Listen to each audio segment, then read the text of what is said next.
अतुल लौंडे पाटिल, ये कोई मजबूत तर्क में दर्शकों के लिए, उनकी समझ के लिए सुन सकती हूं क्या आपके हवाले से, जिसके आधार पर ये एक शोर है कि संविधान बदल देंगे, आरक्षण खत्म कर देंगे? कोई मजबूत तर्क, या हवा हवाई सिर्फ 10 बयानों के आधार पर कि ज्योति मिर्धा ने कह दिया, अनंत हेगड़े ने कह दिया? नहीं गरिमा जी, इसके पीछे एक आधार होता है। 272 सीटों लगते हैं सरकार स्थापित करने के लिए, और संविधान में बदलाव करने के आर्टिकल 368 के अनुसार अलग अलग मेजॉरिटी लगती है। सिंपल अमेंडमेंट होती है, सिंपल मेजॉरिटी लगती है, स्पेशल मेजॉरिटी लगती है, 3/4 मेजॉरिटी लगती है, 2/3 मेजॉरिटी लगती है। आपको 303 मिले थे ना, आप 400 क्यों मांग रहे हो? क्योंकि आपको बेसिक स्ट्रक्चर, जो मूल ढांचा है, उस मूल ढांचे को आप उसमें बदलाव लाना है, इसलिए आप मांग रहे हैं। ये बयान केवल ऊपरी ऊपरी बात नहीं है, ये 1947 से बात है, जब काला दिन मनाया, इस संविधान का लागू हुआ 1949 को। ऑर्गेनाइजर पंचजन्य ने लिखा इस देश का तिरंगा अशुभ है।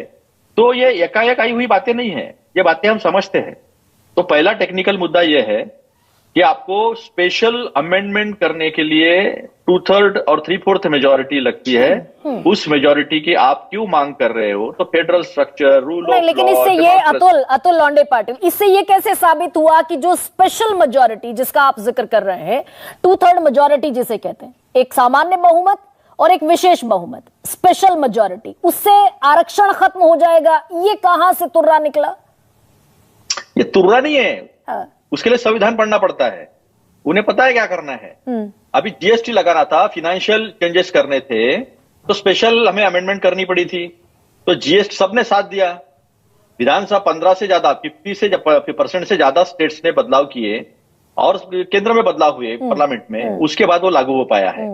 तो वो सबकी सहमति थी उस बात के लिए। आरक्षण खत्म करने के लिए हमारी सहमति नहीं है। अब मैं इनके एक एक बयान पढ़ाता हूं। मैंने 1949 की बात तो आपको बता दी। राजस्थान के राज्यसभा सांसद डूंगरपुर, हर्षवर्धन सिंह डूंगरपुर, 5 सितंबर 2018 को कहते हैं, 2015 की बात हो गई थी, उसके बाद पलटी मारी थी, ये 2018 की बात है। इन्होंने कहा कि संविधान की समीक्षा होनी चाहिए, आरक्षण की संहिता होनी चाहिए। आपने देखा होगा कि ये जो सीपी ठाकुर जो है, ये भी भाजपा के सांसद है। इन्होंने आरक्षण का, दलित आरक्षण का विशेषकर सीधे सीधे विरोध किया था।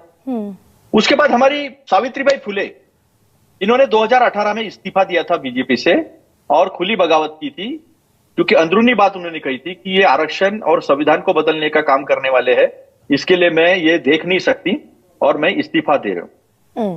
भाजपा विधायक है सुरेंद्र सिंह, यूपी के बलिया से, 30 मार्च 2021 का बयान है। वो कहते हैं